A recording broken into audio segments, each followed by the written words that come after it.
Can different ethnic groups celebrate their culture without exacerbating racism? Can we as believers participate in these celebrations without betraying or working against the unity of the kingdom of God? If you've ever wondered anything like this, you're in luck, because that is exactly what we're talking about in today's bonus episode of the Saved and Woke podcast. Keep it locked. You are now tuned in to Saved and Woke.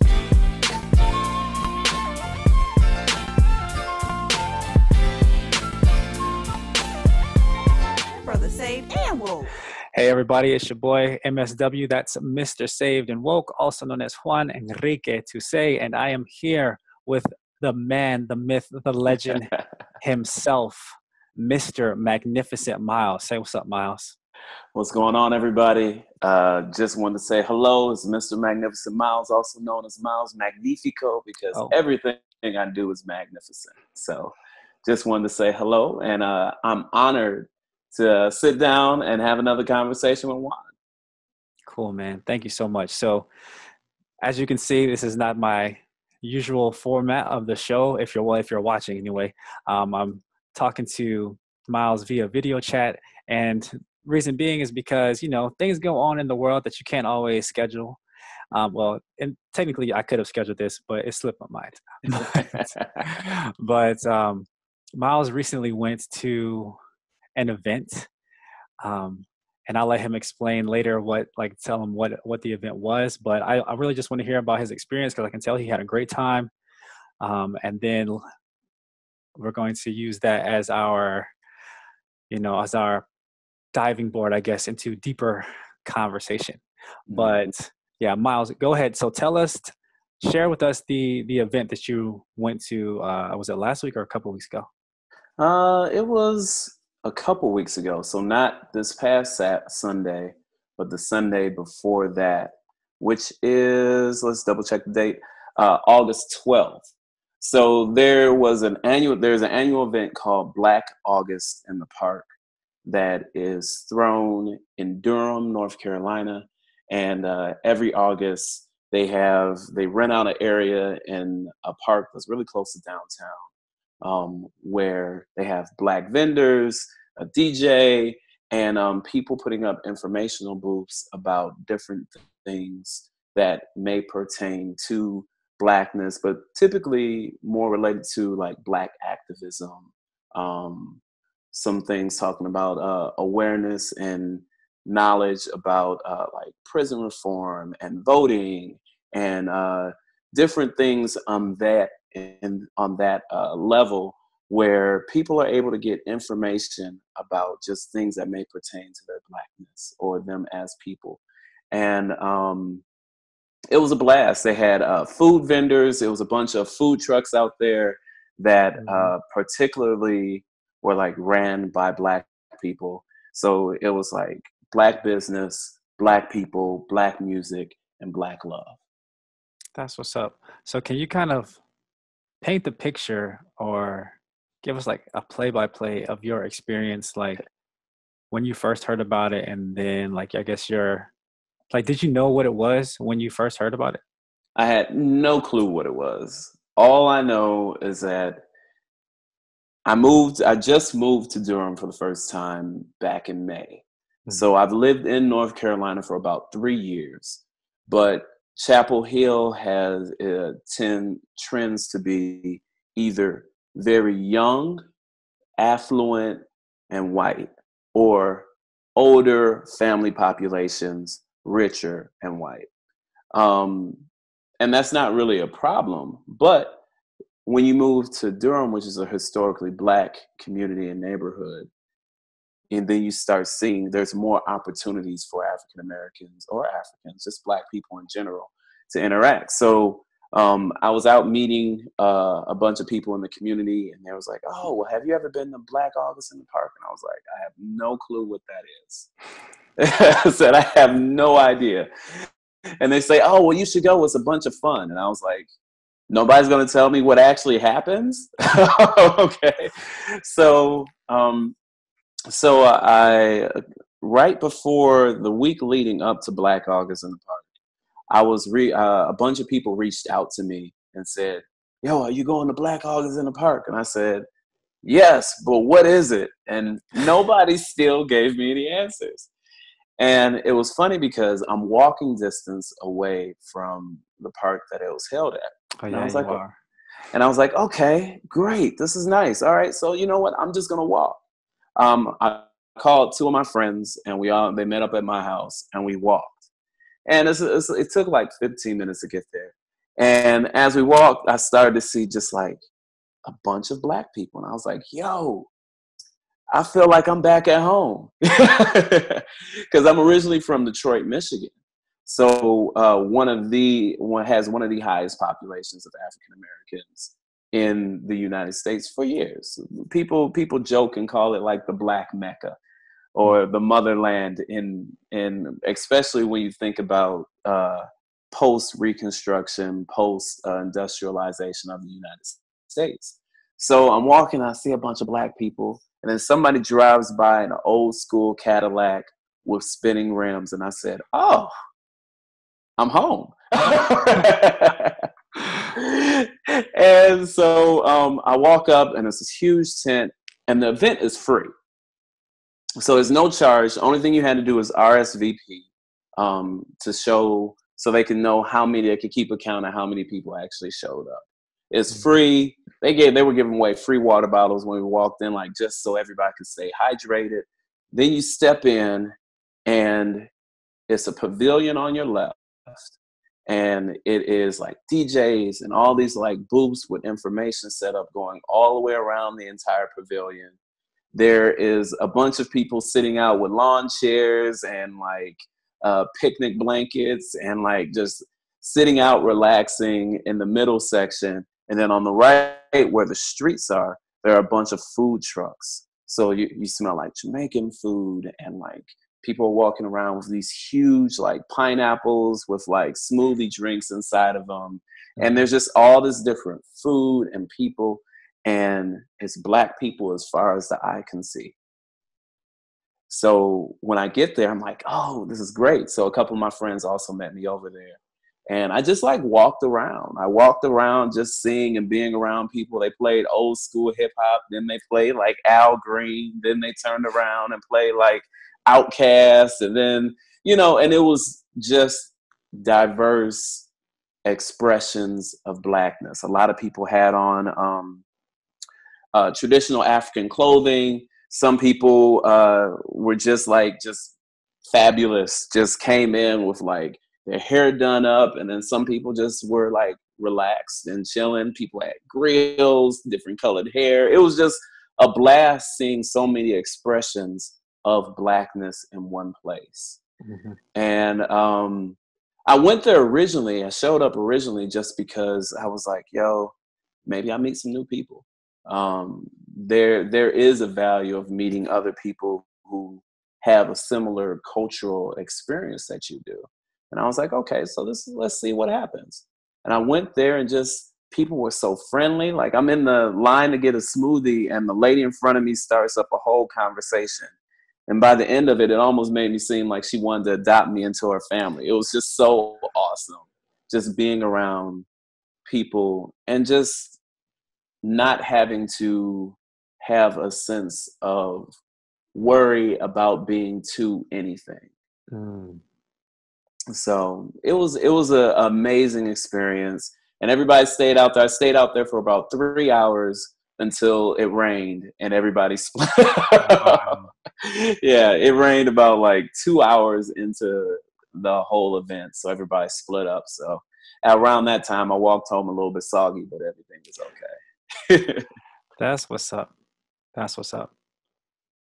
So let's revisit that comment that you just made about not having to worry about being quote unquote to anything. Yes. What exactly did you mean by that? So as a Black man, we're taught a lot of unwritten social norms to keep us safe. So especially post Black Lives Matter, there are a lot of conversations that go on about how Black men have to go through the talk, but that talk is completely different from the traditional, when people say the talk and they really mean like the birds and bees talk. Yeah. And in that, there, as time goes on, we add on different layers of knowledge to protect ourselves. So in certain places we know, so, and I guess people now say that this is more akin to respectability politics that's taught to be safe. So for us to be safe, there are certain things you shouldn't do. You shouldn't be too loud. You shouldn't dress a certain way. You shouldn't act a certain way in public. Always be careful around this group of people or this group of people. There are a lot of different levels and layers where they say, don't do this. Even the idea that we listen to our music and the people complain and say that it's too loud, or we like a lot of bass, or we dance. We dance pretty much anywhere at any time just because we feel like it, or our favorite song comes on and everybody knows all the words and we sing along. There is a sense of Blackness that is not always quantified, but is also sometimes refused by mainstream America. So being able to act as yourself without being seen as being too ghetto, too loud, too Black, to anything alternative than what is looked at as, this is how respectable members of society should be, which is set up by society at the same time. Yeah. So all that is the two anything. So you can be, the idea of being able to be completely yourself and have fun and laugh loud and not have to worry about being policed or somebody judging you for those spaces or those moments is refreshing. So Black August in the Park was like a chance to just see people being unapologetically Black. That's a blessing. Cool. Yeah. I agree. And I myself have been to Black August in the Park. My first time was last year, and it just completely slipped my mind this year. And so I could have talked about my experience, but I wanted to, as soon as I saw your picture, and I'll share it if I can. Miles, I'll share this one picture in particular that Miles posted to Instagram, and this dude was just cooling to the fullest, just chilling at its purest form. So I knew that because it was more recent, and also because it was first time, that he would have a much more vivid and colorful retelling of his experience, man. And I really appreciate that, man. Like I enjoyed it as well for all of the same reasons. I was just like, oh, okay, I can be me now. Yes. And that doesn't necessarily mean that there are things that are anti-Black that we like. It's just the knowing that you will not be judged no matter how you choose to present yourself. And I think that's the freedom.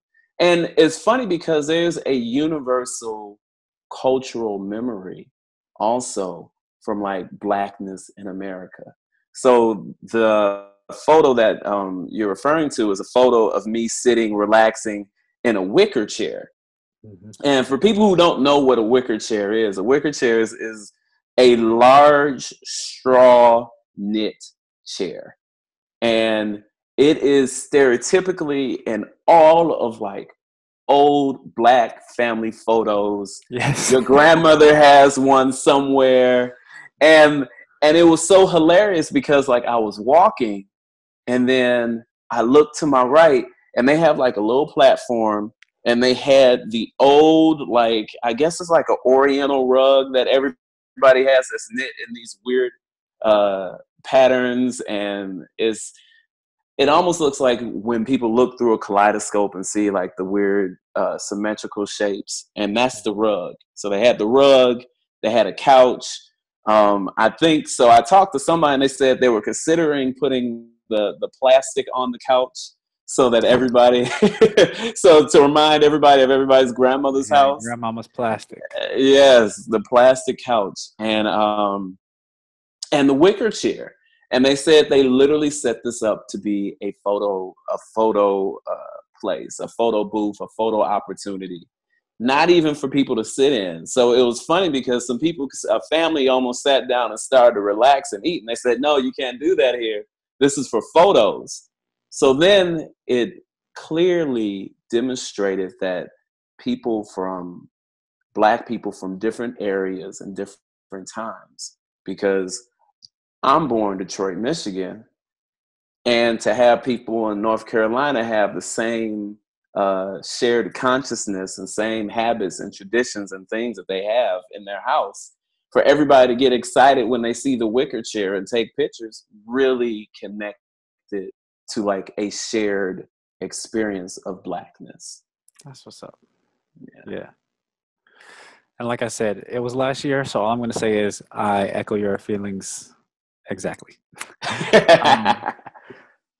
So thank you, Miles, for sharing your experience. I really appreciate that. And I enjoyed hearing it. I mean, I'm like, this is a genuine smile because I am seeing, your experience, of course, through your eyes as best I can, but then just remembering my time, I'm like, yeah, man, that was dope. When I first walked up, and I was like, oh, this is what this is. So my next question is, I mean, because this is obviously the Saved and Woke podcast. Very much so. You and I are both believers. Yes. And, the core of our identity is our, citizenship in the kingdom of heaven. Yes. So, like, as a believer, like, is it okay for us or anybody? Well, let's just talk about us specifically as Black men. And just so everybody know, I'm not, pushing my Puerto Rican heritage to the side, but we're talking about Black August in the Park. So we're just going to talk about Blackness right now. Right. So as Black people who also are believers, like, is it okay for us to celebrate our heritage, or are we like just causing more division and exacerbating the racial divide that already exists? So there are multiple levels to that question that we must look at it from, right? The first level, so you're saying as a Christian, is a space specified for Blackness. Is that causing more division? Is it excluding people? Is it exasperating the issues that go on in America right now? No. Straight like that. Straight like that. Because I don't believe in any way, shape, and form that people would have been excluded from that experience. I don't think, and I didn't pay attention super closely to everyone in the crowd, but I don't think that if a white person showed up, they would be booed, kicked out, and not allowed. So because of that, I think that in America, there's a level of, especially looking at the history of America, where there were so many spaces where Blackness, and that includes other ethnicities too. So if we want to say brown, or we want to talk about Asian populations, if we want to talk about all these different groups, there were spaces where we weren't allowed. So in the process of being excluded from so many places, we created places where we're allowed to be freely. However, I do think that there is, if we were talking negatively or hating or focusing on anybody else except for us, in that for us to have our identity, then I think that would be completely contra and against Christian beliefs, and the celebration of Blackness in that way would be false. I think Christianity, I think Christianity is the idea of saying that we're all equal under Christ. That's how I look at it. You know, we can read some of the words of Peter and some of the words of Paul, where they talk about how we're all equal servants of Christ. So I think what will cause a problem is creating inequality. I think you can celebrate your differences without degrading other people. Mm-hmm. And the moment that you start degrading other people, I think that's where the issue comes. That's completely against our Christian identity. Because I love my brother, I love my neighbor, I love people of different ethnicities and different backgrounds. But when I turn around and say,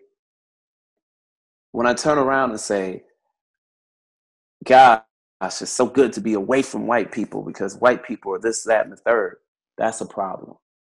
That's the moment that it goes for me, because we talk about love thy neighbor like you love thyself. Well, if we've never been taught to love ourselves and we never have that opportunity to love ourselves, we can't love someone else. Mm-hmm. Say that, sir. Can you say that again for the people in the back? You know what?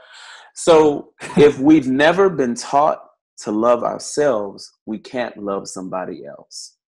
However, what tends to happen is that in America, we're taught to love them and to consistently love somebody else, and then we turn around and internalize a hatred for ourselves. And if you hate yourself, your love for somebody else is false, and it becomes envy. So then that's when we have a lot of moments when we talk about racial equality, and things happen where that racial equality turns out to be desired role reversal of superiority. Yeah.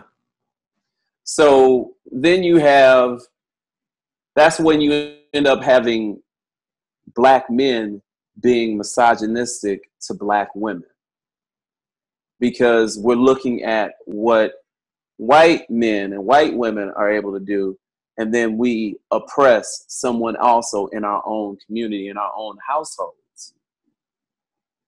Trying to latch on to that superiority. Yes, and that's because we haven't learned to appreciate and love ourselves. But I cannot forget, you also have to have a love of Christ. If you do not have Christ as your central point, your basic ground zero from understanding and learning about yourself, you can't possibly learn how to love yourself or love someone else. Mm-hmm. So in these moments where we have a group of people together that are celebrating their existence and shared experiences, it's just like it would have been a festival of the Israelites, where we all are around each other. Outsiders are welcome, but this is something that we're celebrating who we are and our shared experiences. So the idea is that visitors can come into that situation. Visitors are more than welcome, but this is a celebration of us being emancipated from slavery. This is a celebration and a reminder of what we've gone through, which what we see is very well paralleled in the Bible when we talk about the Israelites and the festivals and doing things in remembrance of. Yeah. That's what's up. Yeah. That was good. Okay, I'm glad. Yeah, and so I do specifically remember that there were not a lot, but a handful of white families walking around when I went to Black Ox in the Park, and it was just like you said, like nobody was, giving them the evil eye or anything. I remember when I did notice them, like the only thought that I had was, I was like, I wonder if they're like uncomfortable. You know, I mean, they didn't look it, but I was just like, I mean, what if they're uncomfortable? Because I know I'm just thinking of my experience Yeah. in predominantly white spaces. And sometimes, you know, I'm just like, okay, not really sure what's going on here, what everyone's talking about, but I'm here. So that actually makes me want to ask you a question. Oh, snap. So, You don't flip the table. Yeah, I done flip told the him. table. Not like last time. I'm the interviewing now. Go ahead, man. Yeah, no, but one thing I do want to ask, and I'll say my opinion on it also. So it's not we're not flipping the tables completely. But is the idea of a white or non-black minority being in a predominantly black space, is that experience fundamentally different than being in a predominantly white space as a minority? Yeah. And Yes, I why? will. Yeah, I will. Yes, it is. So, if you are a person from a minority culture or a minority ethnicity, however you want to call it, and you are in a white space, then you have all these people who there's a power differential there, basically. Mm-hmm. All these people here are not in reality, but socially superior to you. Mm-hmm. And you are the inferior one just trying to survive and just make it out unscathed, you know, or trying to do your best to blend in and get by. Whereas if you are in the majority culture and you're looking and you just happen to find yourself in this space that's celebrating minority culture, then although in this little microcosm, it's majority Black, Hispanic, Asian, Middle Eastern, or whatever it may be, like the larger context that we are in America, still like you're still in the superior position. So it's kind of, I feel like it's kind of like, and I almost kind of, even I did get the sense that they had this like, there was still like an air of a little bit of superiority in that, you know, okay, yeah, we're gonna see here. We're here, you know, visiting, seeing how y'all get down. Oh yeah, that's cute. This is cool. Oh yeah, taste this. This is funny. You know, and so there's not the fear, there's not the pressure to try and fit in for your best. So in that respect, it is different. And I'm not saying that every white person who goes to a minority one is like thinking of it that way, but you still, whether you are purposely taking advantage of it or not, you have that privilege. Yeah, I think I completely agree, and that's where it becomes interesting, because then by being Christian, that kind of flips the dynamic too. Is because is there a level where assimilation, because that's what I think one of the biggest issues with America is that it's been coded that the default is whiteness. And when the default is whiteness, because you hear, why don't they just assimilate? Why don't they just, and then even the idea, which is very harmful, because this past week, Crazy Rich Asians came out, right? And Crazy Rich Asians is a romantic comedy based off of a book that was based off a book that's about 5 years old. And this is the first movie since, I think Like a Man, with a predominantly minority cast that broke box office records coming out. And Black this Panther. is so that's the romantic comedy side. Oh, okay, But Black Panther was looked at as another movie that came along that was bucking traditional Hollywood norms. And the idea is that this is okay because and it's such a landmark, because on average, the default of movies and the knowledge that they claim is that you have to have a white lead actor or actress for it to make money in Hollywood.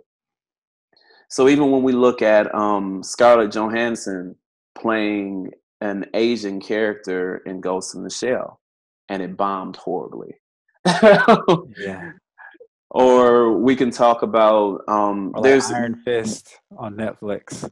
yes, Iron Fist on Netflix, which Sucks for more than one reason. It sucks. It's not just because he's not Asian. Like, yeah, no. multiple reasons.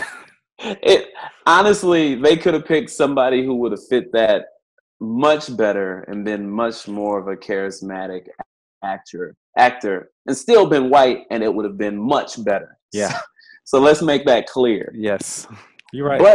But the idea of whiteness being the default, I think, is what creates the urge for each community to have a sense of representation in America. So you end up with moments of Black Panther and Black people being so happy to have a positive representation outside of people being cops, because we've seen every major Black actor be a cop, or every major Black baller, and that those are the only representations that we get. So for us to be able to have heroes and to say, yes, this is something to hold on to, or for the Asian community to say, hey, this is a whole movie with Asian American representation or Asian representation, where it's not just kung fu movies or The Genius. Like, being able to step outside of that and have a celebration of self is very important. But the moment that it becomes a celebration of self by degradation of another, once again, we step out of that Christian basis, that Christian focal point. True. I got you. Thank you, man. Yeah, no problem. No problem. Yeah. So, okay, I guess we've established now that minorities, at least, can have cultural and heritage celebrations without breaking it, or without automatically going against the will of God and being like unchristian in their celebration. But my next question: can white people celebrate their ethnic and cultural history and their ethnicity and culture, like as Americans? I'm not talking about European. Like, oh yeah, I'm Irish, and or on St. Patrick's Day we do X, Y, and Z, or any like European holiday that they might celebrate. But can they celebrate American whiteness or American or like white majority culture without being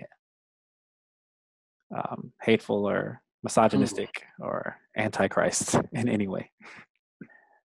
I think that question rests on the idea of, what do you celebrate? Because myself, and like I said, this is strictly the views of Mr. Magnificent Miles. It has nothing to do with Saved and Woke Entertainment. Thank you for that. Just had to make sure I said it. Yeah. But I don't think that celebrating the Confederacy is a positive representation of American and or white culture.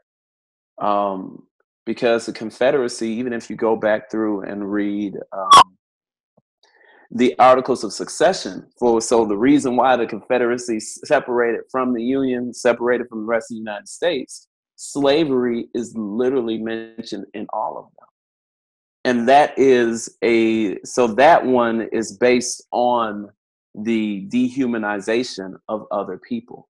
And if that is what you're celebrating, if that is the history that you're celebrating, that is fundamentally against Christ. That's against the Bible. That's against, because you're looking down and you're parading and celebrating being better than someone else. And that's where the faultiness comes from. And if I had to, I'm trying to think what would be a good, what would something be for white culture to celebrate?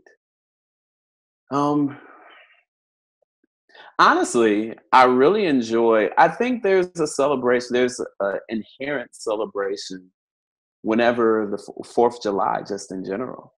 I think being able to barbecue and fireworks and just spend time with family. I think that's a celebration of American culture, but I don't think you can completely separate Blackness, Latino, Middle Eastern, Indian, Asian, or Native American from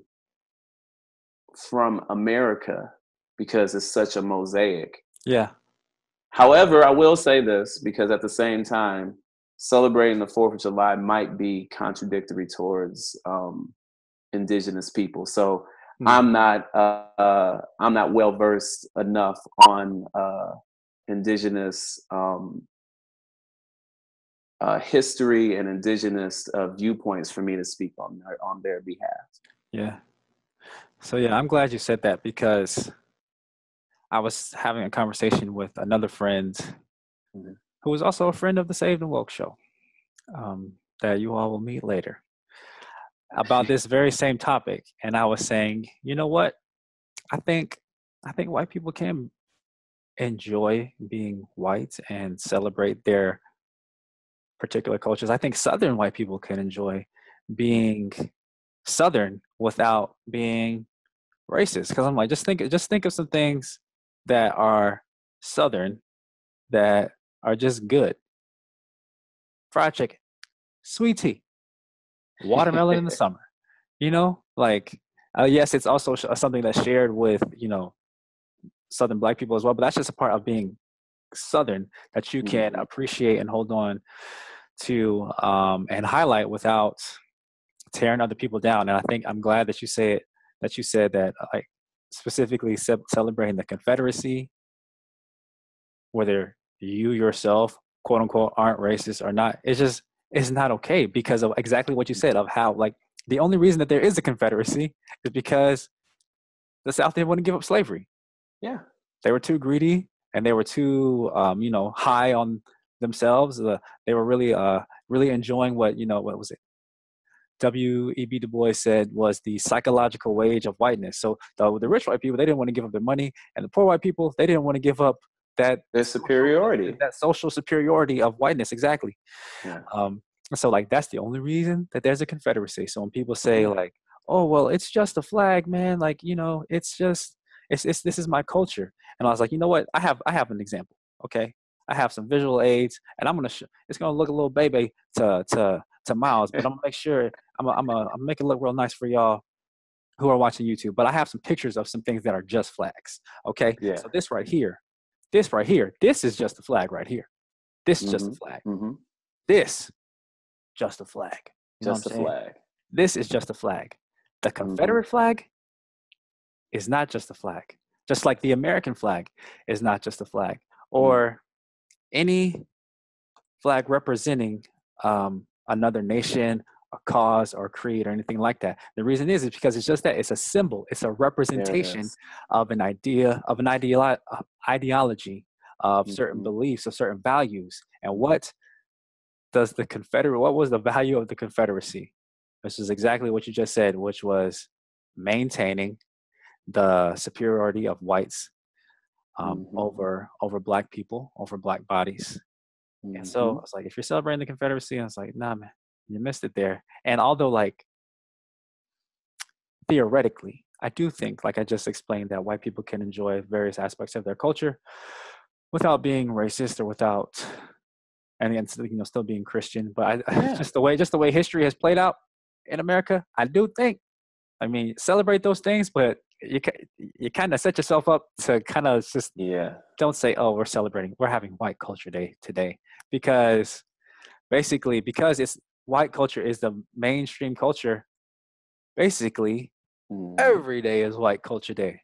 Every day. That's why we have to highlight these other cultures Yeah. Because otherwise, when one thing is the norm, even if you are neutral in your verbiage, whatever that norm is what everyone knows you're talking about. Yeah. So like, even if we have all these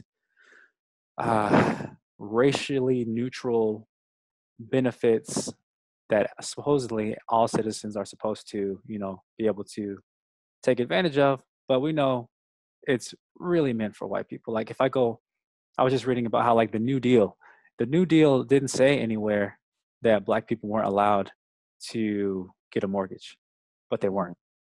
They weren't. Like the FHA loans that were created to help people finance homes was on paper available to everybody. Yeah. But they were not given to everybody. It was like 98% or something ridiculous. Yeah. Of the loans that were given out under the New Deal were only given to white people. So that's why even like when you say, well, if there was people talk about, if there was, in response to BET, like if there was a white entertainment network, there are white entertainment TV, then y'all would be mad. I was like, every other network is white entertainment TV. I was like, we do have them. There's ABC, there's NBC, Fox, like all of them. Even if they have like some, I guess, diverse like some diverse shows, like for the majority, it's like the majority of their programming is geared to a mainstream or white American culture. I mean, and unless, one last thing, which is why we highlight, we have celebrations that highlight and networks that highlight the existence of other cultures. And to be completely honest, even looking at BET or some of these other channels, they're still geared towards white audiences. Even BET is like, really? I don't really watch BET like that, so explain. So originally, when BET first started, it was owned by Bob Johnson. And Bob Johnson was like, there's nothing for Black people. There's no outlet for Black stars, for Black anything, for Black issues to be talked on that will be looked at on a national level. And I think early 2000s, BET was bought by Viacom.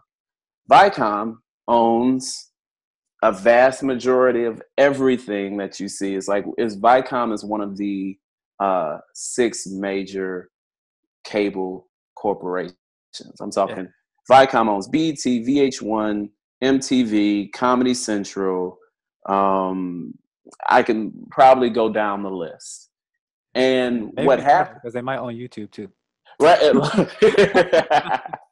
Well, you know what? Google's holding on pretty strong for that. So, but even then, you never know. But the importance behind that is understanding that the people who pay the bills, who pick the shows that are on the programming, are now not Bob Johnson and Black people, is controlled by a larger corporation that wants to make sure that certain things are sterilized, so that if a white person or a Latino or an Asian person comes across BET, they're not intimidated and feel that they're excluded from watching it, which that was never the idea behind BET in the first place. But BET was designed originally to create a platform for Black stars, Black entertainment, so that people could see those things. But going back to a different time, when you look at what white pride has always been, white pride has always been based around superiority, by saying whiteness is better than. It didn't matter what it was. Even when we look back at history and see that Italians were discriminated against because they weren't considered white enough. There, you look at Irish weren't considered white enough for a long time. You even have it to the point where like Chinese immigrants were stereotyped with the exact same stereotypes that has stuck with Blackness for years. You can see old caricatures of Chinese people with huge lips, baggy clothes, and people were like, oh my gosh. Even the stereotypes that we get for Blackness nowadays was attributed originally to hillbillies. And the idea hillbillies, well, I don't even need to go through a whole history lesson on that. But the original stereotype of them was sloppy clothes, speaks in broken English, big lips, stupid, etc., etc. And you turn around and you see those same stereotypes applied to blackness. So those images have changed over the years. And whiteness in general is always based on a superiority. So when people hear concepts talking about Black Lives Matter, people still use the same schisms and perspective that was applied towards white pride or white superiority. So when people hear that, oh yeah, Black excellence, people automatically assume that means that Black means as Black superiority, when that's not the case. The vast majority of Black people just are happy that we're doing well. I'm cheering for everybody Black, as Issa Rae said. And what that really meant, it didn't mean that everybody Black is better than everybody white. No, it meant that I'm happy to see our success and us getting acknowledged for our humanhood and excellence. And we have just as much rights and dignity to be celebrated as everybody else does. Anybody else. And I think that is super important when we talk about this, is that it's not about the moment that we step out of, the moment that we start looking around, looking for superiority, is the moment that we leave our Christian covering. Yeah. And I think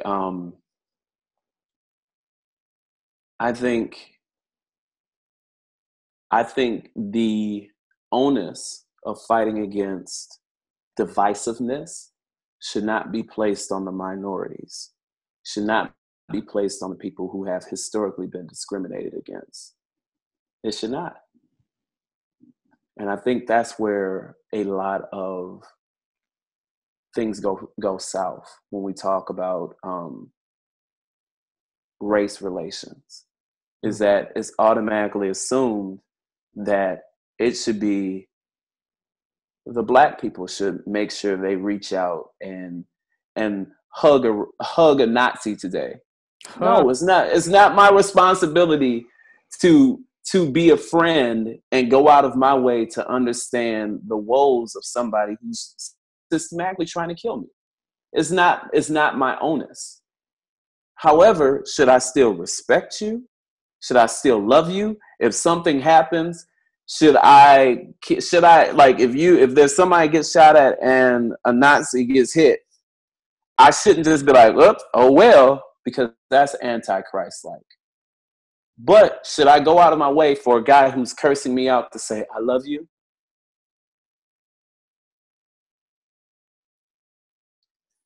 I think I should act in love. I think I should act in love. But at the same time, if my life is in danger, I shouldn't go out of my way to be like, oh, well, he just needs a hug. He's not sending thousands of people to gas chambers. Maybe that's too far. Sorry. Nah, man. Go ahead and talk. I mean, I don't know. I struggle greatly with the idea of this whole neo-Nazi, white supremacy, white nationalism arising, because it is fueled by fear and hate. And those are the things that I cannot accept. Yeah. Go ahead. I was just going to say, and I apologize for interrupting because I was like, oh my gosh. Go ahead. I think a lot of times, one thing that a lot of these conservative and neo-Nazi types try to do when they're trying to be kind of slick is say that, oh, well, you're supposed to be accepting and loving of everybody, right? Well, how come you can't be accepting and loving of us?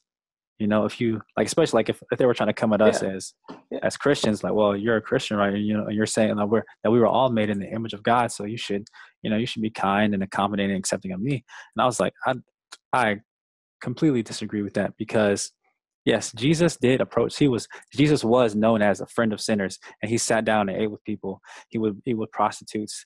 The lady who was caught in adultery, Adultery. he just said, "Go." He said, "Your accusers have gone. Go and sin no more." So much grace, so much love, so much tenderness. But when it came to those people who were the quote unquote leaders of society, who were parading as if they were righteous, but were teaching as doctrine the laws of men. Yes. He had the most scathing, vicious rebukes for those people. He called the Pharisees a brood of vipers, man. When he came into the temple and saw the money changers and just basically people who were basically like selling forgiveness in the temple, he flipped the tables and he just sit there. He tied a cord together, and it's back in 2,000 years ago, so when something evil and just vicious, he made a whip and flipped their tables and beat them, and the main reason was because they were parading and acting as if they were righteous, when they were they were self-serving, and it was completely it was from the kingdom of darkness and not from the kingdom of God. And not only were they doing it, they were teaching others that it was right, and they were teaching others to do so as well. And that's what these hateful groups are doing. So I don't we're going to, in terms of like acting in love, like Jesus, like God is love. If Jesus is God, then Jesus was love incarnate, and love incarnate was flipping tables. Love incarnate was flipping people, and love incarnate was calling vipers out, and he was calling demons out by name. He called a spade a spade. And if God is love and Jesus is God, then that's what love does. Like your mama, she'll love you. She'll wake you up in the morning, make you breakfast and all that. But when you're wrong, mama gonna tell you, okay, you're wrong. And as we as Christians have the God of love inside of us, that's why we need Christ to show us. We need the Holy Spirit to guide us to really, so we can know what is the loving thing to do in this situation. Because yes, God has standards of righteousness, but God is I feel like people try to act like, a lot of people try to act like God is just like this monolithic being. And like he can't, like the complexities of society is too much for God's rigid standards of righteousness. I was like, man, God is big enough. God is fluid enough to roll with everything. There is nothing that's beyond him. And in various situations, different actions and different approaches are loving. So like, I'm not going to, pity pat you if I see that you're walking towards destruction, and if I see that you're leading others in destruction. I'm going to do the loving thing to do is to do what's necessary to stop you, to convict you, and to let others see that, no, this is not the way, that this is the way here. Yeah. And in regards to, because we gotta bring it to a close, because it's about to this ended up being longer than I thought it was going to be, but that's nothing wrong with that. But in terms of, we were talking about how the difficulty that the history of whiteness in this country has set up for itself, and in basically in its inability to be able to celebrate itself without appearing oppressive. It's like just what everybody needs to do, like what all cultures, what all individuals need to do. You need to redefine yourself from a Christ-centric standpoint. Like whiteness needs to be redefined, blackness needs to be redefined. Every culture needs to be redefined based off of that God so loved the world that he gave his only begotten son. Start there and define yourself from there, and you'll be all right. Yeah. I wholeheartedly agree. I think there is a necessity for whiteness to take some time and really like re-identify, because people fighting for representation and to be heard is not a detriment or a slight against your identity. I think it is fighting against the mistakes that have been made in the past. And for us to be in love, I think it needs to be, we have to take those times and not just focus on the truth of society, and not even from just our personal truth, but we have to take it all the way back and find out what God's truth is. Yeah. And looking for God's truth is that there is no difference between me and you. There's no difference just because we were in different places and we have different culture. That's fine. Those are things that we learned. We started playing a different type of music at the exact same time. Great. Okay. But the issue comes in is whenever I say that mine is better than yours. And whenever you're in trouble and I refuse to reach my hand out to help you. Whenever I'm looking at someone else, because God's love is action. There is action in that. It is not just passive, oh, well, I'll just accept them for their hateful talk. No, I can tell you that you're wrong. I can tell you that you're hateful. I can tell you those things are not aligned with God. And that is okay. And also, we have to respect that people can be on a pathway that is different from ours. That people can be at different points of development and growth. So yeah, I may have certain things on lock and perfectly understood and managed, and then other things I'm completely struggling with. And that's okay. But it has to be respect, love, patience, and kindness involved in all this. Otherwise, we are doing a disservice to Christ, in Christ's name. Mm-hmm. We're doing a disservice. So is Black August a great thing? Yeah. Should there be a White August? Sure. If you can find whatever you have that you want to celebrate that is not based in the degradation of others, Yes. perfectly fine. That's why you can see something with Asian or you can see something from Latinos and have no problem at all. Because it should be, I'm enjoying and I'm celebrating what we have. And if you can't think of something that you have that does not relate to degradation of others, you need to reflect and figure out or create something that does not involve hurting others. And once you're beyond that, because that's what St. Patrick's Day is. Yes, it is a representation of a lot of alcohol. But at the same time, the Irish people are not saying that they're better than anybody else. And that is a great representation of how you can still celebrate what you have learned, who you are, without hurting others. Yeah. And with that said, we're just going to go to God and go to the Father in prayer, because we can talk all day, but without the Spirit leading us, what's really going to happen, you know? So, dear God, we thank you again for this conversation. We thank you for blessing us with, one, the intellect, and also your Spirit that leads us into knowledge and gives us insight, understanding, and discernment, and to what love really is, and to what an acceptable celebration of self and of culture is to you, Lord God. So we just pray, God, help us to see ourselves for who we really are. Help us to understand our cultural and ethnic identities in the context of the history of our nation, the history of Western culture, and the colonization of basically almost the entire world, and in the context of the kingdom, in the context of the existence of a holy God, Lord God. Help us to understand that problems between races is just a symptom of that first problem of original sin. As soon as we sinned against you, Lord God, our vertical relationship was severed, and that effectively severed our ability to love horizontally as well.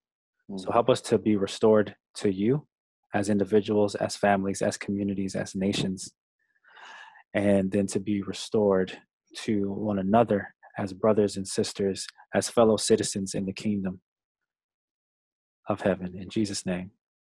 Amen. Amen.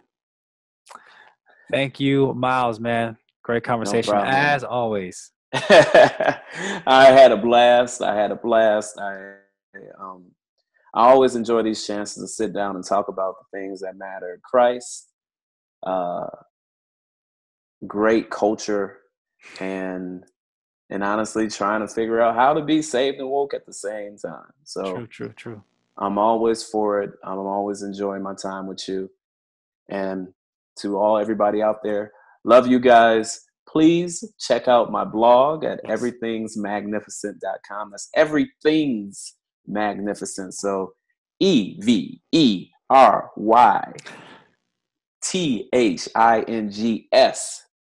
Magnificent. magnificent.com. Everythingsmagnificent.com. Or you can follow me on literally all social media as Miles Magnifico. And that's where you can find me. Otherwise, much love, and turn your brightness up, be magnificent. And as my boy Juan always says, well, before that, make sure you can follow your boy at Mr._saved and woke on Instagram. I'm gonna stop pretending that I'm on Twitter. I have an account, I never use it. Instagram at Mr._saved and woke, and you can now follow the show specifically at Saved and Woke. And with that said, until next time, keep the faith and and stay woke. woke.